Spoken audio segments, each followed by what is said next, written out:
Good morning friends, मेरा नाम अभिषेक है और आज यहाँ हम इस चैनल पे आपके सामने यूपीएससी से रिलेटेड करंट अफेयर्स के कुछ टॉपिक्स लेके आ रहे हैं। फ्रेंड्स, जो भी यूपीएससी की तैयारी कर रहा है उसके लिए करंट अफेयर्स एक बहुत इम्पॉर्टेंट पार्ट होता है। लेकिन करंट अफेयर्स की तैयारी कैसे करनी है, क्या पढ़ना है, क्या नहीं पढ़ना, ये हर स्टूडेंट को एंड तक परेशान रखता है। तो फ्रेंड्स, हम आपके सामने करंट अफेयर्स के कुछ ऐसे टॉपिक्स लेके आएंगे जो रिसेंटली ही न्यूज़ में बने रहे हैं और उनको पढ़ने की अप्रोच भी हम आपको टाइम टू टाइम बताते रहेंगे। फ्रेंड्स, जितने भी हम टॉपिक कवर करेंगे उन सब में एक कॉमन अप्रोच जो रहेगी वो पॉइंट बेस्ड अप्रोच रहेगी। हम जितने भी टॉपिक कवर करेंगे उनमें हम कुछ ना कुछ पॉइंट्स हाईलाइट्स कर लेंगे ताकि वो पॉइंट्स हमें याद करने में आसान हो।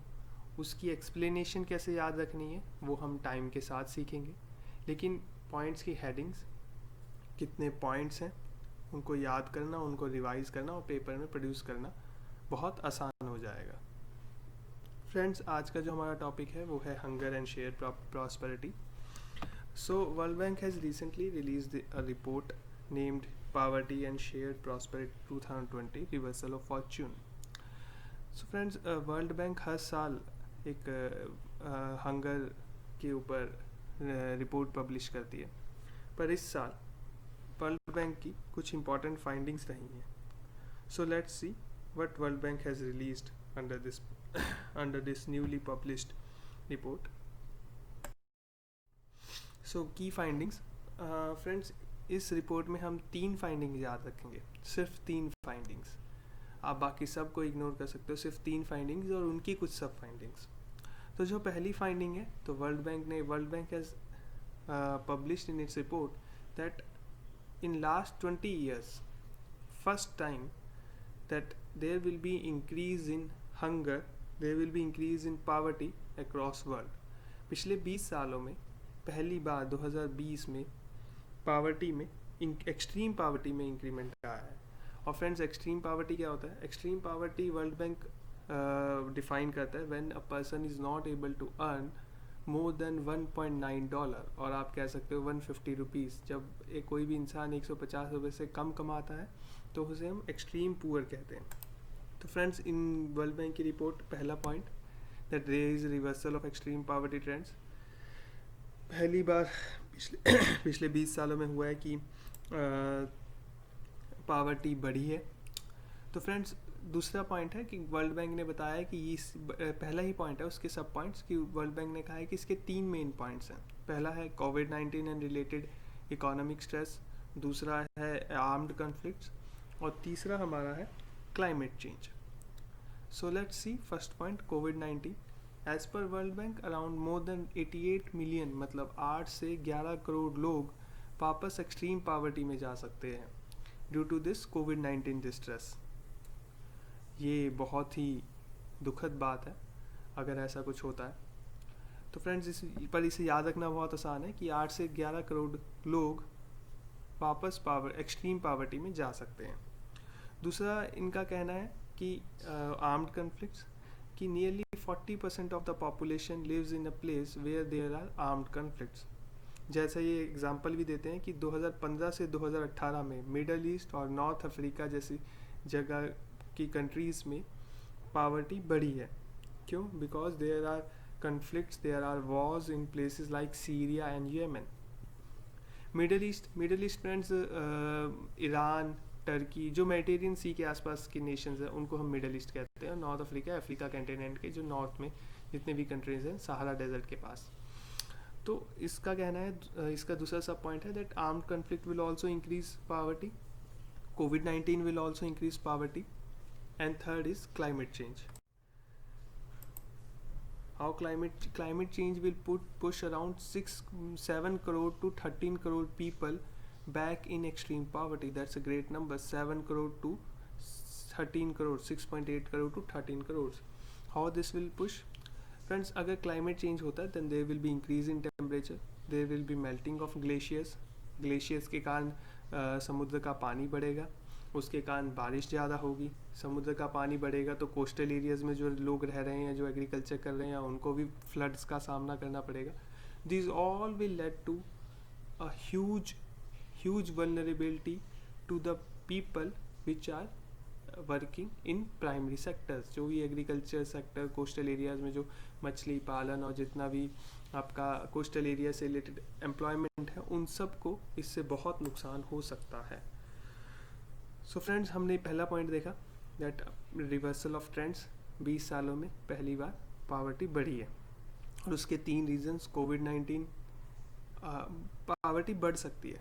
3 रीजंस, कोविड-19, आर्म्ड कन्फ्लिक्ट और क्लाइमेट चेंज. फ्रेंड्स, सेकंड जो पॉइंट है वो है shared prosperity. World Bank define करता है कि शेयर्ड प्रॉस्पेरिटी का मतलब क्या होता है. That the bottom 40% of population of the world, bottom 40% population of the world. So the growth in the income of bottom 40% population of the world, इसको हम शेयर्ड प्रॉस्पेरिटी करते हैं. और वर्ल्ड बैंक इसे क्यों मेज़र करता है?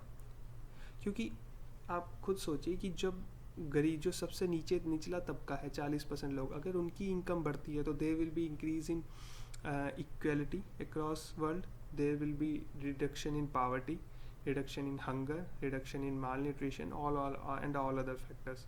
तो इसीलिए वर्ल्ड बैंक शेयर्ड प्रॉस्पेरिटी, इसे हम याद रखेंगे, शेयर्ड प्रॉस्पेरिटी के नाम से अपनी रिपोर्ट में भी रिलीज़ करता है.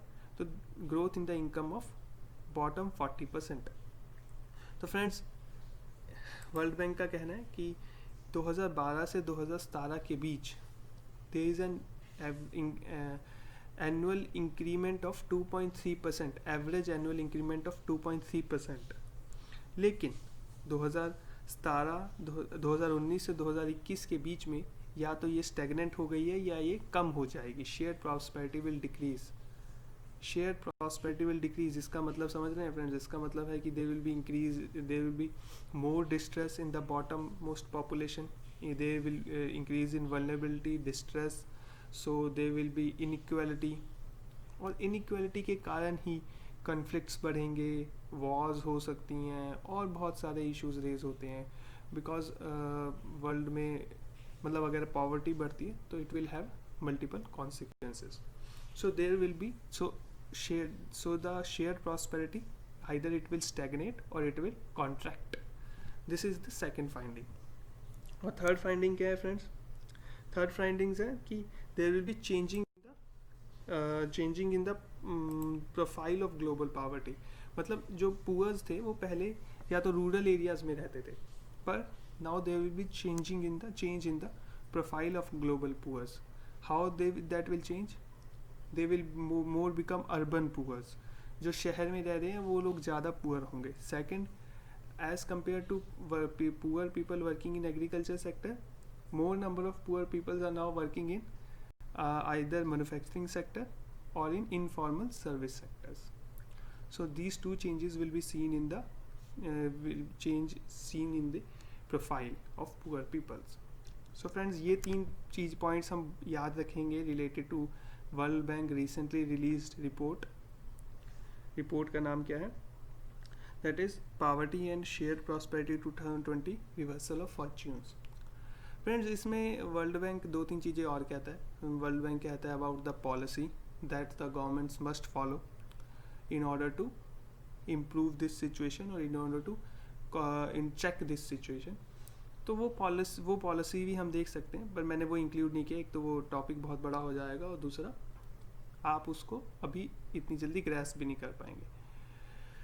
इसी के साथ फ्रेंड्स हम एक और टॉपिक कवर करेंगे, दैट इज़ एक और वर्ल्ड बैंक इसमें एक और चीज़ देता है. वर्ल्ड बैंक इसमें पॉवर्टी इन इंडिया भी बताता है कि भारत में कितनी गरीबी है. It is not published by world bank, poverty in India. So friends, in India,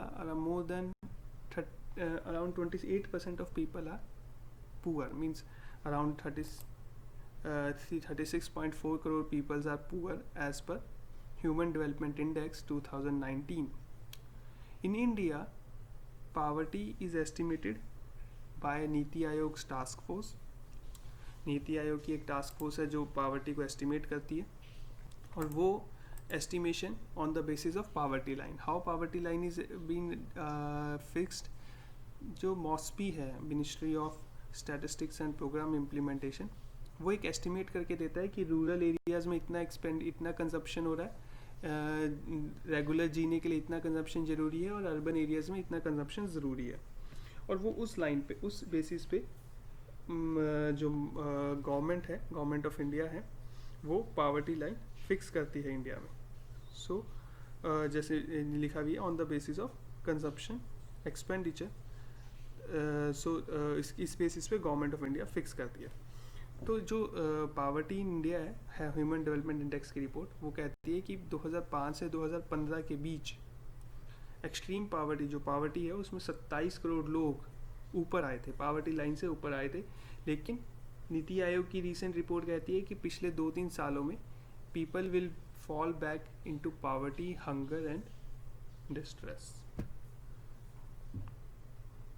तो फ्रेंड्स, ये बहुत इंपॉर्टेंट है नीति आयोग की रिपोर्ट. नीति आयोग की रिपोर्ट खुद कह रही है that people will fall back into poverty and hunger. Friends, as per our current poverty line, it is around 1000 rupees in rural areas and 1286 rupees per month.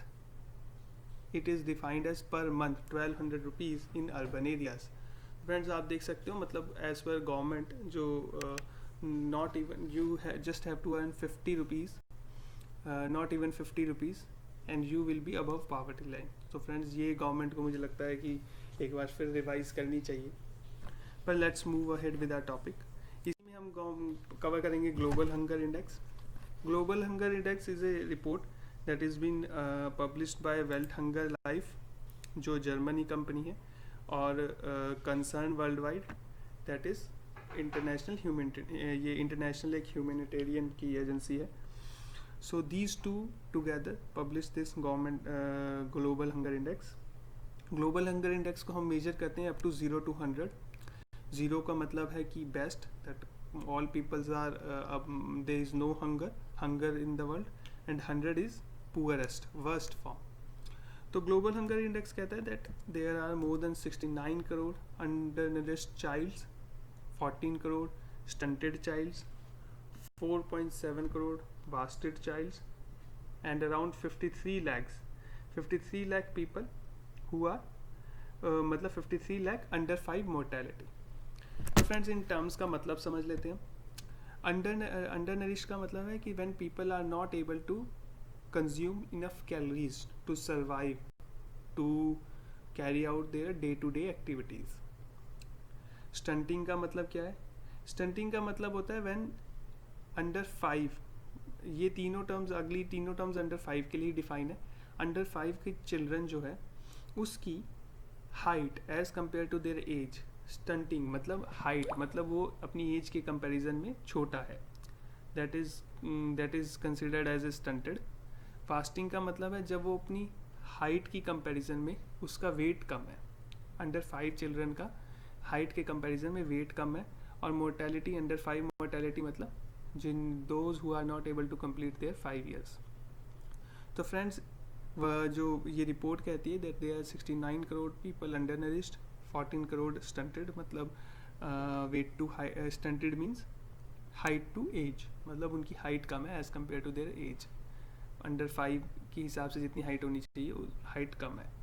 And then there are around 4.7 crore wasted means weight to height, and under 5 mortality. But India's rank is around 94 out of 107. That is very, very poor. India's score is around 27.2, while world's average is in between 10 to 19.9. So India comes under very serious category. And as per this report, India is not able to complete its Sustainable Development Goal 2, which needs to be completed by 2030. और ये friends कुछ बताया है जिसमें ये बताया गया है कि इंडिया में क्या इसका कंडीशन है. 22 करोड़ इंडियंस, 3.517